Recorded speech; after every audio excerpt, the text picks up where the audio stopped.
நாகப்பட்டினம் மாவட்டம் திருக்குவளை அருகே உள்ள கீழையூரில் ஸ்ரீ ரங்கநாயகி சமேத ஸ்ரீ ரங்கநாத பெருமாள் திருக்கோயில் அமைந்துள்ளது.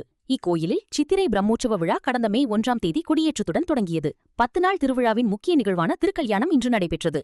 அதிரூபவல்லி ரங்கநாயகி தாயார் சமேத ரங்கநாத பெருமாள் சிறப்பு அலங்காரத்தில் வசந்த மண்டபத்தில் எழுந்தருள வேத மந்திரங்கள் முழங்க யாகங்கள் நடைபெற்றன.